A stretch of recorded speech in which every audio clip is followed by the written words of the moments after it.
बातें।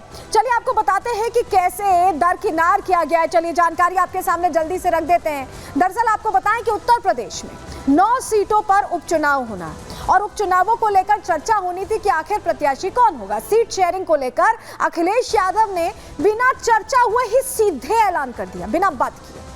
अमूमन ऐसा होता है ना कि गठबंधन है, आप बात करते हैं, सीटें डिस्कस करते हैं, किसका कहाँ जनाधार है ये तय करते हैं, उसके बाद आप अनाउंस करते हैं। लेकिन अनाउंसमेंट हो गया, इंडी के प्रत्याशी 9 सीटों पर चुनाव लड़ेंगे, ये अखिलेश यादव ने क्लियर कर दिया। समाजवादी पार्टी के सिंबल पर ही चुनाव लड़ेंगे, यानी जो गठबंधन में भी हैं, जैसे कांग्रेस है, उनका चुनावी निशान क्या है? पंजा है, आपको पता है, हाथ है। लेकिन अगर वो भी चुनाव लड़ेंगे तो किस पे लड़ेंगे? साइकिल पर लड़ेंगे, ये कह दिया अखिलेश यादव ने। कांग्रेस उत्तर प्रदेश में 5 सीटें उस वक्त मांग रही थी और सपा कांग्रेस को सिर्फ 2 सीटें ही देना चाहती थी। ये क्लियर था, ऑलरेडी क्लियर था समाजवादी पार्टी को, क्योंकि हरियाणा में भी हश्र देख चुके हैं। उसके बाद उन्होंने ये तय किया। लेकिन आपको जरा बताएं, रात 11:11 पर अगर कोई सियासी फैसला लिया गया है तो दिन में भी लिया जा सकता था, चर्चा हो सकती थी। और कौन सा फैसला लिया गया, ये देखिए, देर रात, ये समय आप देख लीजिएगा, 11:11 पर रात में ये फैसला लिया गया, ऐलान कर दिया गया कि बात सीट की नहीं है, बात जीत की है। ये मैसेज कांग्रेस को भेजा गया सीधे जनता के साथ साथ। और इसमें ये क्लियर किया गया कि इंडिया गठबंधन के संयुक्त प्रत्याशी सभी 9 सीटों पर साइकिल के चुनाव चिन्ह पर, साइकिल के निशान पर ही ये चुनाव लड़ेंगे। ये क्लियर कर दिया अखिलेश यादव ने। और 10 बजे सुबह, इतने से ही नहीं वो उनका मन भरा, 11:11 के बाद 10 बजे सुबह भी उन्होंने इस बात को ही पूरी जोश के साथ दोहराया। लेकिन नाम का ऐलान इतनी जल्दी क्यों कर दिया अखिलेश यादव ने? आपके मन में ये सवाल आ रहा होगा, जवाब आपको दे देते हैं। चलिए पहले आपको सीटों की लिस्ट दिखा देते हैं जो समाजवादी पार्टी ने तय की है। कड़हल से तेज प्रताप यादव को टिकट दिया गया, जल्दी जल्दी सीट बट लेंगे। कटेहरी से शोभावती वर्मा को।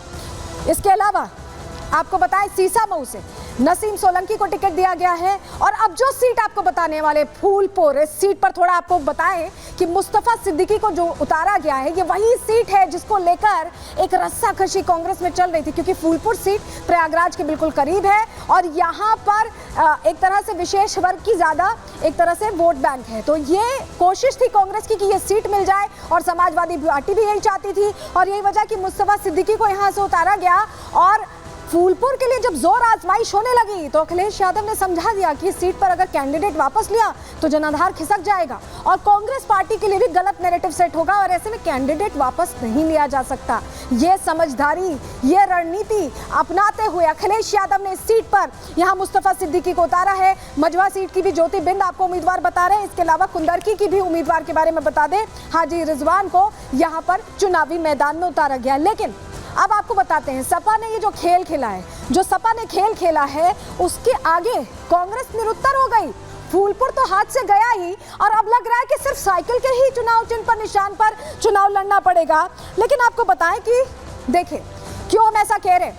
दरअसल 5 की मांग की गई थी, 1-2 सीटें नहीं, 2 सीटें तो ऑफर कर रही है समाजवादी पार्टी, 5 की मांग की गई थी। लेकिन अब ये संख्या 0 की तरफ जाती दिखाई दे रही। जो फूलपुर की हमने आपको पूरी कहानी समझाई, वो राहुल गांधी की, प्रियंका गांधी की डिमांड थी, लेकिन वो सीट नहीं दी गई। वहां पर प्रत्याशी उतार दिया गया और ये समझा दिया गया कि ये सीट गई अगर तो दिक्कत हो जाएगी। प्रत्याशी वापस लिया तो भी दिक्कत, नुकसान ही नुकसान, सीट निकल जाएगी। राहुल की डिमांड, इसके अलावा मझवा सीट भी थी। और कौन सी सीट डिमांड थी? गाजियाबाद की सीट उन्होंने मांगी थी। इसके अलावा उन्होंने मीरापुर सीट भी मांगी थी। लेकिन 2 ही सीट ऑफर की जा रही है। खैर भी उन्होंने मांगी, लेकिन अखिलेश यादव ने जो रणनीति बनाई उसके तहत गाजियाबाद सीट वो ऑफर कर रहे थे, क्योंकि उनके जो अपने पोल्स हैं वो कहते हैं कि यहाँ पर बहुत अच्छी स्थिति नहीं है।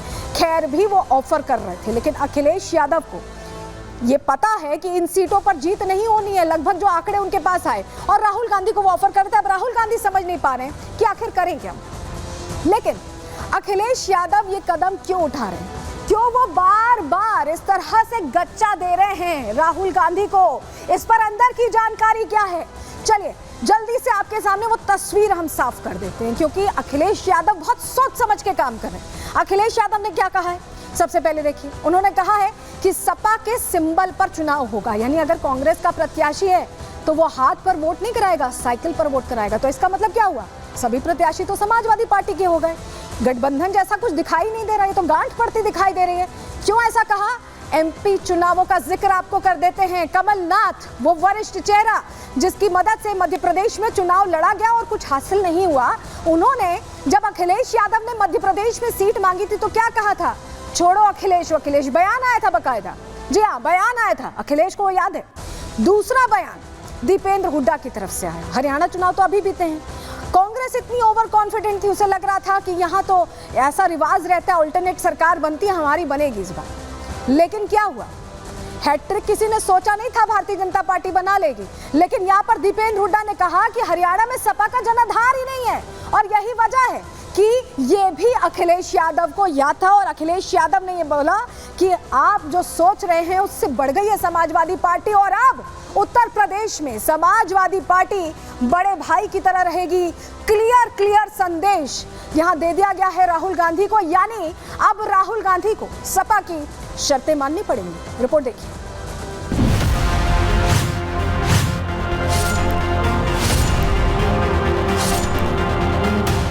उत्तर प्रदेश की 9 विधानसभा सीटों पर विधानसभा के उपचुनाव होने वाले हैं। यूपी में बीजेपी से टकराने के लिए इंडी गठबंधन तैयारी कर रहा है। यूपी में सपा और कांग्रेस के बीच बराबर की सीट शेयरिंग की उम्मीद थी, लेकिन हाल ही में हरियाणा में कांग्रेस के प्रदर्शन ने उसकी बार्गेनिंग पावर को कम कर दिया है। देर रात अखिलेश ने अपने इस ट्वीट के जरिए कांग्रेस को बता दिया कि उत्तर प्रदेश में सपा बड़े भाई की भूमिका में है। चुनाव लड़ना है तो रणनीति हमारी होगी, शर्त हमारी होगी। इतना ही नहीं, चुनाव चिन्ह भी हमारा ही होगा। अखिलेश ने ये दांव यूं ही नहीं चला है। सूत्रों की माने तो अखिलेश को मध्य प्रदेश का विधानसभा चुनाव याद है, हरियाणा में दीपेंद्र हुड्डा का बयान याद है। गठबंधन में रहते हुए 2 राज्यों में कांग्रेस के नेताओं ने सपा के जनाधार पर सवाल खड़ा करते हुए अखिलेश का जो सियासी अपमान किया था, उसका बदला अखिलेश उत्तर प्रदेश में बराबर कर रहे हैं। उत्तर प्रदेश में जो विधानसभा के 9 उपचुनाव होने हैं, उस 9 उपचुनाव में समाजवादी पार्टी, कांग्रेस पार्टी और इंडिया गठबंधन के बीच में तालमेल हो गया है। 9 सीटों पर सपा के सिंबल पर चुनाव लड़ा जाएगा। 9 प्रत्याशियों का चुनाव निशान साइकिल होगा। इंडिया गठबंधन 9 की 9 सीटों पर चुनाव लड़ रहा है। सिंबल हमारे लिए महत्वपूर्ण नहीं है, हमारे लिए महत्वपूर्ण भारतीय जनता पार्टी के कुशासन का अंत है। उत्तर प्रदेश में कांग्रेस के सामने सपा की शर्त मानने के अलावा कोई चारा नहीं बचा है। हरियाणा के चुनाव में पहले से तय हुआ था कि गठबंधन का धर्म निभाते हुए सपा को 2 सीटें दी जाएंगी, लेकिन हरियाणा चुनाव में राहुल और प्रियंका से ज्यादा भूपेंद्र हुड्डा के फैसले माने गए और अखिलेश को दरकिनार कर दिया गया। जिस गठबंधन से अखिलेश को 2 सीट भी नहीं मिली थी, अखिलेश ने उसी 2 सीट के गणित में कांग्रेस को धोबी पछाड़ दे दी। प्रियंका गांधी और राहुल गांधी दोनों ही फूलपुर सीट पर नजरें गड़ाए बैठे थे, लेकिन अखिलेश ने इस सीट से मुस्लिम प्रत्याशी उतार दिया।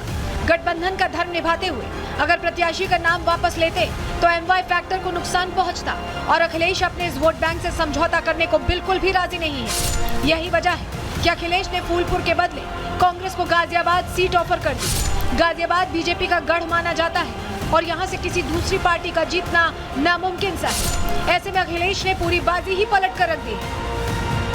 अखिलेश के इस दांव पर बीजेपी चुटकी ले रही है, साथ ही इंडी गठबंधन के इस फैसले को कांग्रेस का सरेंडर बता रही है। कांग्रेस पार्टी अब उत्तर प्रदेश में अपने अस्तित्व को मिटाने के लिए भी तैयार हो चुकी है। समाजवादी पार्टी के मुखिया अखिलेश यादव जी ने ऐलान कर लिया है, 5 सीटें मांगी थी कांग्रेस ने, उनको एक प्रकार से उनकी हैसियत दिखा दी और अब उन्होंने ऐलान किया है कि 9 की 9 सीटों पर समाजवादी पार्टी के सिंबल पर चुनाव लड़ा जाएगा। मतलब कांग्रेस के हाथ कुछ नहीं आने वाला। कांग्रेस पार्टी ने सरेंडर मान लिया, स्वीकार लिया। कांग्रेस मुक्त का नारा भारतीय जनता पार्टी ने दिया था, लेकिन उसको उत्तर प्रदेश में साकार कराने का काम अखिलेश यादव जी कर रहे हैं। आखिरकार अखिलेश यादव जी ने घोषित कर दिया कि समाजवादी पार्टी के साइकिल चुनाव निशान पर ही उपचुनाव लड़े जाएंगे। अब कांग्रेस के हाथ खाली हो गए और ये हाथ का पंजा अब हाथ पलता रहेगा। कांग्रेस पार्टी की इस दुर्दशा के कारण केवल कांग्रेस ही है। अखिलेश के दांव से कांग्रेस बेदम हो गई है। बताया जा रहा है कि बीजेपी के सामने एक बार और हारने से बेहतर कांग्रेस ने उपचुनाव न लड़ने का फैसला कर लिया है।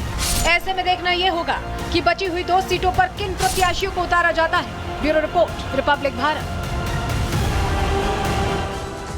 अब ये जो गड़बड़ झाला हुआ है, जो गांठ पड़ती दिखाई दे रही है इंडी गठबंधन में, उसको लेकर भारतीय जनता पार्टी सवाल पूछ रही है। लेकिन अब जब सवाल का जवाब नहीं मिल पा रहा तो क्या कह रहे हैं कांग्रेस के तमाम नेता? अविनाश पांडे अब संविधान की बात करने लगे, नई चर्चा छेड़ दी, नई तरह से सफाई दे रहे हैं। सुनिए सर। वर्तमान राजनीतिक तनाव, जिस प्रकार से सामाजिक तनाव उत्तर प्रदेश में और पूरे देश में बढ़ रहा है, और जिस उद्देश्य को लेकर इंडिया गठबंधन की निर्मित हुई, इंडिया गठबंधन बनाया गया और बहुत ही सफलतापूर्वक एकता का एक उदाहरण देते हुए उत्तर प्रदेश में और पूरे देश में लोकसभा चुनाव जो हमने लड़ा, उसी आधार पर आज प्रश्न अपने संगठन को या अपने पार्टी को बढ़ाने का नहीं है, बल्कि आज समय है हम सबको मिलकर इस संविधान को बचाने का, आपसी भाईचारे को, सौहार्दता को मजबूत करने का, और इन उद्देश्यों को लक्ष्य में रखते हुए उत्तर प्रदेश कांग्रेस कमेटी के सम्माननीय अध्यक्ष और वहां के सभी वरिष्ठ नेताओं के सुझाव अनुसार आदरणीय कांग्रेस अध्यक्ष से सहमति लेकर हमने निर्णय लिया है कि उत्तर प्रदेश में कांग्रेस पार्टी अपने उम्मीदवार नहीं उतारेगी एवं इंडिया गठबंधन के सभी उम्मीदवारों को एकजुटता के साथ, मजबूती के साथ उनकी विजय के लिए प्रयासरत रहेंगे। तो देखिए स्थिति क्या हो गई, कहां चुनाव लड़ने की तैयारी कर रहे थे, 5 सीटें मांग रहे थे, अब एक भी सीट पर बात नहीं बनी और कह रहे हैं कि अब समर्थन करेंगे। लेकिन देखिए बीजेपी की लिस्ट तैयार है, योगी आदित्यनाथ पूरी जोर आजमाइश करने वाले हैं फिर से उपचुनाव में। जो भारतीय जनता पार्टी की लिस्ट ये आप देख रहे हैं, इसमें सबसे इंपॉर्टेंट नाम सबसे पहले नंबर पर है करहल अनुजेश यादव, ये उम्मीदवार उतारे गए। इसके अलावा कुंदरकी से रामवीर सिंह ठाकुर, गाजियाबाद से संजीव शर्मा, जल्दी से आपको बता दे रहे हैं फूलपुर से दीपक पटेल चुनावी मैदान में है, मजवा से सुष्मिता मौर्य, कटेहरी से धर्मराज निषाद और खैर से सुरेंद्र दिलेर। लेकिन करहल का जिक्र हम क्यों कर रहे हैं, हम आगे आपको बताएंगे। लेकिन कैसे जीत का प्रण इस ऐलान के साथ, 7 सीटों के ऐलान के साथ भारतीय जनता पार्टी करती सुनाई दे रही है, जरा सुनिए नेताओं। भारतीय जनता पार्टी अपनी नीतियों को लेकर जन जन का भरोसा जीत चुकी है। कांग्रेस और समाजवादी पार्टी ने लोकसभा चुनाव में जो फटाफट का नेगेटिव नैरेटिव सेट किया था, उससे ये दोनों एक्सपोज हो चुके हैं। जनता ने कई बार इनके कार्यालयों का घेराव किया है और समझ चुकी है ये गलत बयानी करके, गुमराह करके वोट हासिल करके गए हैं। अब उत्तर प्रदेश में सच्चाई को जनता समझ चुकी है। सभी 9 की 9 सीटें भारतीय जनता पार्टी गठबंधन जीतेगा। तैयारी उपचुनाव की हम लोगों ने की है और कल नामांकन होंगे और नामांकन के उपरांत घर घर जाकर हम लोग, हमारी सरकारों ने जो काम किए हैं, हमारी पार्टी की जो प्राथमिकताएं हैं, उनकी चर्चा करेंगे। और मुझे विश्वास है कि सभी चुनावों में भारतीय जनता पार्टी को इसने लोगों का मिलेगा कि निश्चित रूप से करहल में परिवर्तन आपको देखने मिलेगा। आपस में बातचीत कर रहे हैं हम लोग और आज सायंकाल तक आप सब लोगों को ये शुभ सूचना मिलेगी।